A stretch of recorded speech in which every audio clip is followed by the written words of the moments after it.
नमस्कार, आप देख रहे हैं आर्या न्यूज और मैं हूं आपके साथ पवन पांडे। स्वागत है आपका महारू राजस्थान में। तो अहम खबर के साथ बुलेटिन का आगाज करते हैं। मुख्यमंत्री अशोक गहलोत ने केंद्रीय गृह मंत्री अमित शाह और जल शक्ति मंत्री गजेंद्र सिंह शेखावत पर बड़ा हमला बोला है। तो गहलोत ने प्रदेश कांग्रेस मुख्यालय में मीडिया से बातचीत में कहा कि नॉर्थ ब्लॉक में अमित शाह के ऑफिस में बैठकर राजस्थान सरकार गिराने का षड्यंत्र रचा गया था। अमित शाह फेल हो गए। षड्यंत्र में शामिल एक मंत्री गजेंद्र सिंह शेखावत तो राजस्थान के ही थे। उनकी आवाज तो टेप में आई थी। गजेंद्र सिंह शेखावत अगर आवाज का नमूना दें तो पोल खुल जाएगी। गहलोत ने शेखावत पर निवेशकों का पैसा हड़पने वाली क्रेडिट कोऑपरेटिव सोसाइटी के साथ संबंध होने का आरोप भी लगाया। गहलोत ने कहा कि किस रूप में ये नेता और केंद्रीय मंत्री बन गए। पश्चिमी राजस्थान के लोग बाड़मेर जैसलमेर तक रो रहे हैं। आदर्श सोसाइटी, नवजीवन सोसाइटी की तरह तीसरी संजीवनी सोसाइटी के 4 लोग जेल में बैठे हैं। अगर इनमें ईमानदारी है तो बताएं कि जनता से लूटे हुए पैसे वापस देने की क्या तरकीब है। ऐसे लोग केंद्र में मंत्री बनकर बैठे हैं। अमित शाह के 2023 तक सरकार नहीं गिराने के सवाल पर गहलोत ने कहा कि उनके हाथ में क्या सरकार गिराना है। उन्होंने प्रयास करके देख लिया, वे फेल हो गए। इनकी कितनी दुर्गति हुई। इनके खुद के एमएलए सहयोग करने को तैयार नहीं हुए। उस समय राजस्थान से बीजेपी विधायकों को पोरबंदर ले जाने के लिए 2-2 प्लेन भेजे गए थे। एक प्लेन मुश्किल से गया, दूसरा खाली गया। इससे ज्यादा शर्मनाक बात क्या होगी। बीजेपी के एमएलए पर शक करने लग गए कि कांग्रेस के टूटे न टूटे, हमारे खुद के विधायक नहीं टूट जाएं। जनता ने साथ दिया तो राजस्थान में माहौल ऐसा बन गया कि कोई इनका साथ देने को तैयार नहीं था, चाहे इनकी पार्टी के एमएलए ही क्यों ना हो। यह हमारी बहुत बड़ी जीत थी।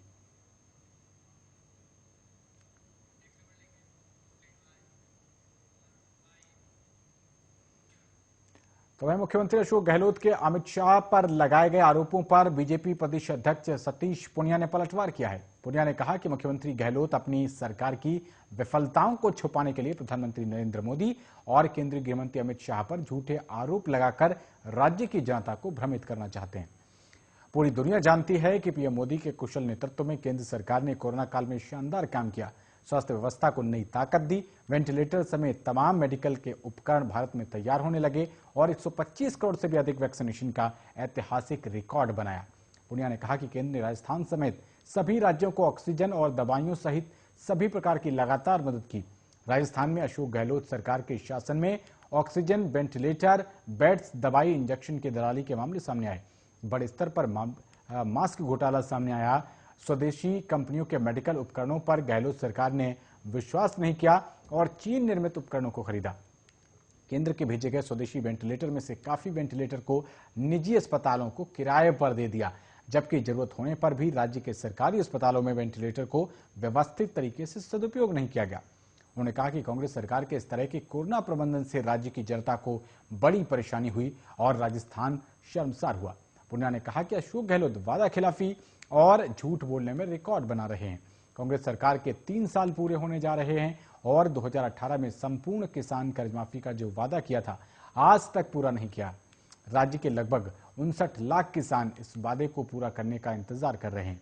रोजगार देने में भी राज्य सरकार वादा खिलाफी कर रही है। प्रदेश के युवा भर्तियां पूरी नहीं होने से आए दिन धरना प्रदर्शन कर रहे हैं, लेकिन मुख्यमंत्री का किसानों और युवाओं से कोई सरोकार नहीं है। और पूरे देश में सबसे महंगा डीजल और पेट्रोल राजस्थान में है, जो राज्य सरकार द्वारा वैट दर कम नहीं करने के कारण है।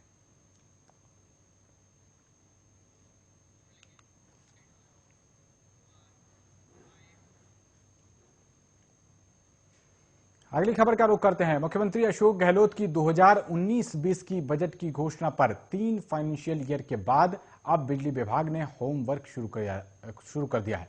3 साल तक घोषणा फाइल और कागजों में अटकी रही। घोषणा जल्द से जल्द पूरी करने के लिए रोड मैप तैयार कर इंप्लीमेंटेशन का काम ठप पड़ा रहा। गहलोत ने 6000 मेगावाट बिजली प्रोडक्शन बढ़ाने की घोषणा की थी। मुख्यमंत्री ने 2019-20 बजट पेश करते हुए कहा था कि 2021-22 के बाद बिजली की मांग प्रोडक्शन से ज्यादा हो जाएगी। हमारा सपना है कि सभी घरों की छतों पर सौर ऊर्जा पैनल लगें, इसलिए 6000 मेगावाट प्रोडक्शन बढ़ाने का टारगेट रखा गया है। इसके बावजूद 2019-20, 2020-21 और 21-22 का तीसरा फाइनेंशियल ईयर भी निकलने को है। 17 दिसंबर के बाद सरकार चौथे साल में जा रही है और अब बिजली विभाग ने स्टेप बाय स्टेप 5 साल का रोड मैप तैयार कर ये प्रोडक्शन बढ़ाने की बात कही है। ACS energy doctor Subodh Agarwal ने विद्युत भवन में हुई एनर्जी एफिशिएंसी कमेटी की बैठक में इसके निर्देश दिए हैं। बिजली विभाग अगले 5 सालों के लिए प्रदेश में बिजली की उपलब्धता, मांग और सप्लाई मैनेजमेंट का रोड मैप बनाएगा। साल 2026-27 तक बिजली की जरूरत, प्रोडक्शन और सप्लाई का पूरा आकलन करवाने के लिए कहा गया है। Joint secretary energy Alok Ranjan के नेतृत्व में प्लानिंग और कोऑर्डिनेशन सेल बनाई गई है, जो प्रदेश की सभी बिजली कंपनियों से आपसी कोऑर्डिनेशन और कम्युनिकेशन करेगी। मुख्यमंत्री की बजट घोषणा पर सुस्ती किस कदर रही, इसका अंदाजा इसी से लगाया जा सकता है कि एनर्जी एफिशिएंसी कमेटी की पहली बैठक जून 2019 में हुई, जबकि जुलाई 21 में अगली बैठक हुई।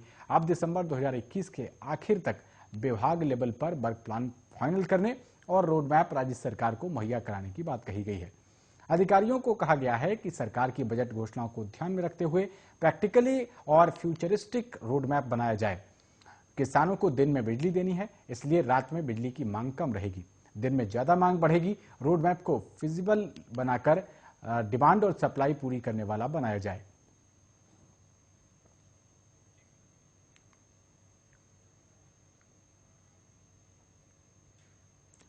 वहीं कोविड के दौरान हुई मृत्यु के मामलों में राज्य सरकार 8,822 विधवाओं को इसी हफ्ते 50-50 हजार रुपए तक का मुआवजा देगी।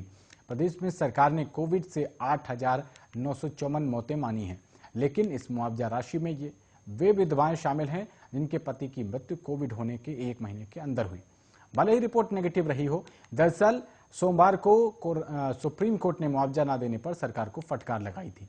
इसके बाद स्वास्थ्य विभाग ने मुआवजे जारी कराने के लिए सामाजिक न्याय और अधिकारिता विभाग को पत्र लिखा है। सहकारिता विभाग के सचिव डॉक्टर समित शर्मा ने कहा है कि 1 हफ्ते के अंदर मुआवजा जारी करने की दिशा में काम होगा। विभाग के पास मृतक आश्रितों कुल मृत्यु के मामलों और आवेदन का डाटा अपडेट है। कोविड में मृतक आश्रितों को मदद देने के मामले में अभी तक 98 करोड़ रुपए की सहायता सामाजिक विभाग दे चुका है। तो साथ ही करीब 2000 करोड़ रुपए संबल देने के लिए बतौर मदद जरूरतमंदों तक पहुंचाए हैं। प्रदेश में 178 मामले ऐसे हैं जिनमें माता और पिता दोनों की मृत्यु हुई है।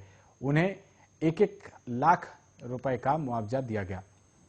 तो इन मामलों में क्या क्या एक्शन रहा है, इसको लेकर भी बुधवार को सामाजिक न्याय और अधिकारिता विभाग समीक्षा करेगा और जिन मामलों में मुआवजा नहीं पहुंचा है उसे भी मुआवजा दिलाया जाएगा। कुछ मामलों में देरी से आवेदन के कारण कुछ लोगों के मुआवजे भी प्रभावित हुए हैं। 14,540 लोगों को अब तक मदद पहुंचाई गई है। इनमें मृतक आश्रित महिलाओं और उनके परिवार शामिल हैं। तो सुप्रीम कोर्ट ने सोमवार को कोरोना से हुई मौतों का पीड़ित परिवारों को मुआवजा न देने पर राजस्थान समेत कई राज्यों को फटकार लगाई थी और कहा था कि अब तक मुआवजा न मिलना चिंताजनक है। सरकारें पीड़ित परिवारों के प्रति संवेदना रखें।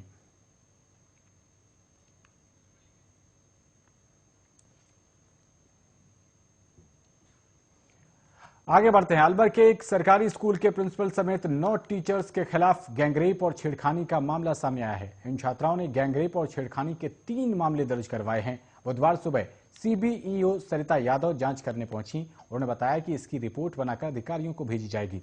10वीं में पढ़ने वाली स्टूडेंट का आरोप है कि उसके साथ स्कूल के टीचर ने गैंगरेप किया।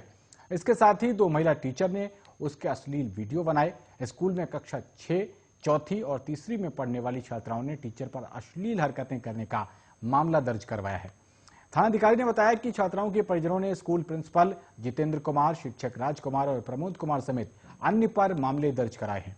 पीड़ित स्टूडेंट के पिता ने रिपोर्ट में बताया कि बेटी कई दिनों से स्कूल नहीं जा रही थी। जब उसे स्कूल नहीं जाने का कारण पूछा तो रोने लगी और बताया कि स्कूल के टीचर ने उसके साथ गलत काम किया है।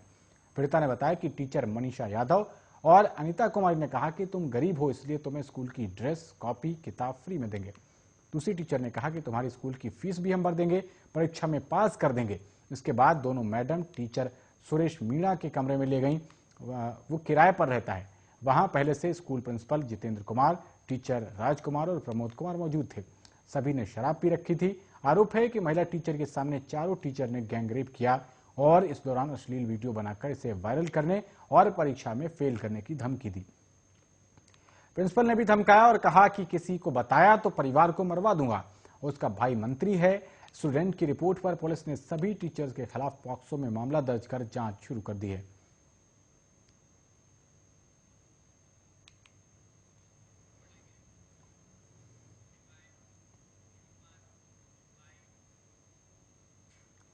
तो प्रदेश में ओमिक्रॉन ब्लास्ट हो चुका है। जयपुर में 9 ओमिक्रॉन केस मिल चुके हैं, जबकि 2 की रिपोर्ट आनी भी बाकी है। ओमिक्रॉन पॉजिटिव आए आदर्श नगर के परिवार के 3 और लोग भी कोरोना पॉजिटिव मिले हैं। तो एक सदस्य सोमवार को भी पॉजिटिव आया था। इन सभी को RUHS में भर्ती कराया गया था। साथ ही जीनोम सीक्वेंसिंग के लिए सैंपल भेजे गए हैं। हालांकि इसके बाद भी जयपुर 12 दिसंबर को होने वाली कांग्रेस की रैली के चलते ढिलाई बरती जा रही है। बीते 7 दिन में यहां 66 संक्रमित मिले हैं। इसके बावजूद कंटेनमेंट जोन तक नहीं बनाए जा रहे। चिकित्सा मंत्री प्रसादी लाल मीणा बोले कि ओमिक्रॉन घातक नहीं है, इसलिए कंटेनमेंट जोन की भी जरूरत नहीं है। वहीं दूसरी ओर डूंगरपुर में 6 केस मिलते ही कर्फ्यू लगा दिया गया। यहां भी ओमिक्रॉन संदिग्ध 2 मरीज हैं और इनके सैंपल भेजे गए हैं। जयपुर में सरकार 1 लाख से अधिक भीड़ जुटाने की तैयारी में है, लेकिन जोधपुर में सहकारी समिति पीड़ित संघ को कोरोना का हवाला देते हुए जालोरी गेट से कलेक्ट्रेट तक रैली और धरने की मंजूरी नहीं दी गई। संघ अध्यक्ष पदम राज भंसाली ने क्रेडिट कोऑपरेटिव सोसाइटियों के विरोध में रैली की मंजूरी मांगी थी। डूंगरपुर कलेक्टर का कहना है कि कोरोना की दूसरी लहर का वो खौफनाक मंजर कभी नहीं भूल सकते। इसलिए इस बार हम पहले से ही तैयारी करके बैठे हैं। संक्रमित मिलते ही उसे उसके घर में होम आइसोलेट कर रहे हैं। घर के आसपास कंटेनमेंट जोन बनाकर कर्फ्यू लगाया जा रहा है और हम 100% वैक्सीनेशन करेंगे।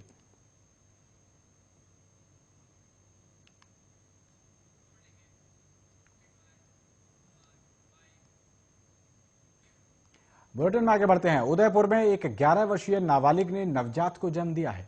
बालिका के गर्भवती होने के बाद भी परिजनों ने इस बारे में किसी को नहीं बताया और जब पुलिस को पता चला तो परिजनों से संपर्क साधकर मामला दर्ज किया है। मामला खेरवाड़ा क्षेत्र का है। यहाँ के गांव में 11 साल की नाबालिग को प्रसव पीड़ा होने पर 4 दिसंबर को परिजन डूंगरपुर चिकित्सालय में ले गए, जहां पर इस किशोरी ने एक बालिका को जन्म दिया। नाबालिग के प्रसव होने पर चिकित्सालय प्रबंधन ने स्थानीय पुलिस को बताया। स्थानीय पुलिस ने पूछताछ कर खेरवाड़ा थाने में जानकारी दी है और इस पर थाने से जाप्ता अस्पताल पहुंचा। पुलिस पूछताछ की गई तो किशोरी के पिता ने पिंटू निवासी कानूवाड़ा के खिलाफ रिपोर्ट दी है। तो पुलिस ने बताया है कि आरोपी गुजरात में रहकर मजदूरी करता है। रिश्तेदार होने के कारण बालिका के घर पर आना जाना लगा रहता है। आरोपी पिंटू ने बहला फुसलाकर दुष्कर्म किया, जिससे वो गर्भवती हो गई। एक नवजात कन्या को जन्म दिया है। किशोरी के गर्भवती होने के बाद भी परिजनों ने इस बारे में पुलिस को सूचना तक नहीं दी। पुलिस ने मामला दर्ज कर जांच शुरू कर दी है। प्रकरण की जांच डिप्टी विक्रम सिंह कर रहे हैं। पुलिस के मुताबिक 2 तथ्य निकलकर सामने आ रहे हैं। आरोपी द्वारा पीड़िता से दुष्कर्म किया गया हो सकता है, इससे पीड़िता गर्भवती हो गई, या फिर प्रेम संबंध के चलते किशोरी गर्भवती हुई हो। पुलिस इन दोनों तथ्यों के आधार पर जांच में जुटी हुई है। बालिका के परिजनों द्वारा यह मामला छुपाए रखा गया। इसकी मुख्य वजह आरोपी के साथ आपसी समझौता भी हो सकता है, लेकिन फिर भविष्य में पीड़िता की आरोपी के साथ विवाह करने की बात के आधार पर ही परिजनों ने ये जानकारी नहीं दी हो, ये एक एंगल भी इस मामले में सामने आ सकता है।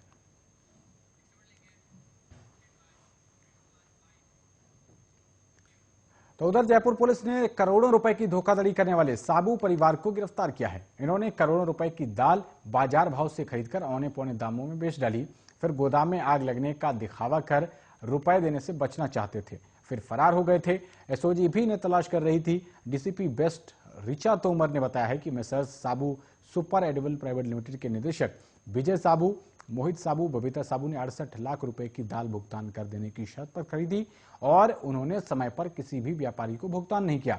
दबाव बढ़ने पर गोदाम में आग लगा दी, नुकसान होने का दिखावा कर फरार हो गए। लोगों ने उनके खिलाफ रिपोर्ट दर्ज करा दी। पुलिस को जांच में पता लगा कि इनके खिलाफ कई मामले दर्ज हैं। पुलिस ने सोशल मीडिया और तकनीकी टीम से तलाश शुरू की। पुलिस को पता लगा कि ये वृंदावन फरार हो गए। पुलिस भी सादे कपड़ों में वृंदावन पहुंच गई। वहां पर एक फ्लैट से विजय साबू, बबीता साबू और मोहित साबू को पकड़ लिया गया।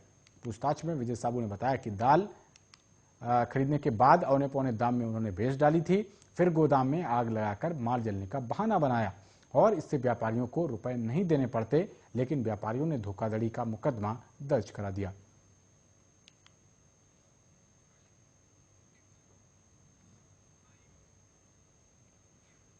तो बात अब कोरोना की करते हैं। राजस्थान में आज 24 नए कोरोना के संक्रमित केस मिले हैं। सबसे ज्यादा मरीज जयपुर में मिले हैं, जो कि 12 संख्या में हैं, जिसमें 3 स्कूली बच्चे भी शामिल हैं।